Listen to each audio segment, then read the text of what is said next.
may isang negosyanteng magsasaka sa isang lugar. Isang taong pinagpala ng lupa, pinagpala ng panahon, at pinagpala ng pagkakataon. Ang kanyang mga palayan ay laging luntian, ang kanyang mga pananim ay sagana, at ang kanyang ani ay hindi magkasiya sa kanyang mga kamalig. Siya ang tinatawag ng mga tao sa kanilang bayan na pinakamayamang magsasaka. Habang ang iba'y naghihirap, siya'y patuloy na yumayaman.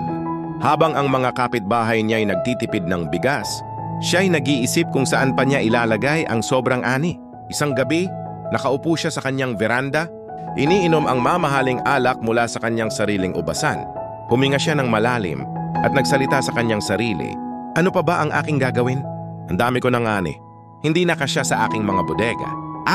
Alam ko na! Gigibain ko ang aking mga kamalig at magtatayo ako ng mas malalaki. Doon ko ilalagay ang lahat ng aking ani at ari-arian.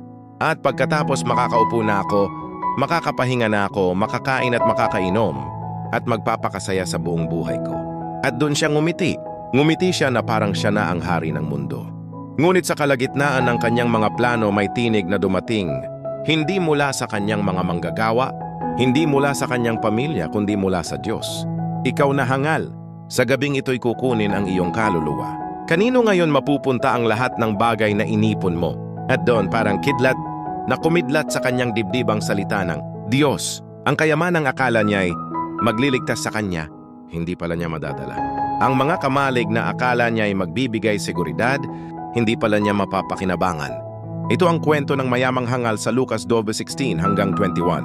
Isang parabola na ibinahagi ng ating Panginoong Hesus upang turuan tayo na ang buhay ay hindi nasusukat sa dami ng ating kayamanan, kundi sa pagiging mayaman sa harap ng Diyos. Ang kwento ay simple, ngunit ang mensahe ay malalim. 1. Nagplano siya para sa lupa, pero hindi siya naghanda para sa langit. 2. Nag-ipon siya para sa sarili, pero hindi siya nagbigay para sa kapwa. 3. Nagtiwala siya sa ani, pero hindi siya nagtiwala sa Diyos. Kaibigan, pwede kang maging milyonaryo, pwede kang magkaroon ng pinakamalaking negosyo sa bayan, pero kung wala kang relasyon kay Kristo, ikaw ay dukha sa langit. Hindi masama ang maging mayaman, pero ang masama ay kung ang kayamanan ang nagiging Diyos mo. Hindi masama ang mag-ipon, pero ang masama ay kung sa lupa lang tayo nag-iipon at walang iniipon para sa langit. 3 pieces of advice, 1 Timothy 6:17-19. 1. Gamitin ang yaman para sa mabuti. Mag-invest ka hindi lang sa negosyo kundi sa tao. Mag-invest ka sa langit. Maglaan ka para sa gawain ng Diyos. Mateo 6:20. 2.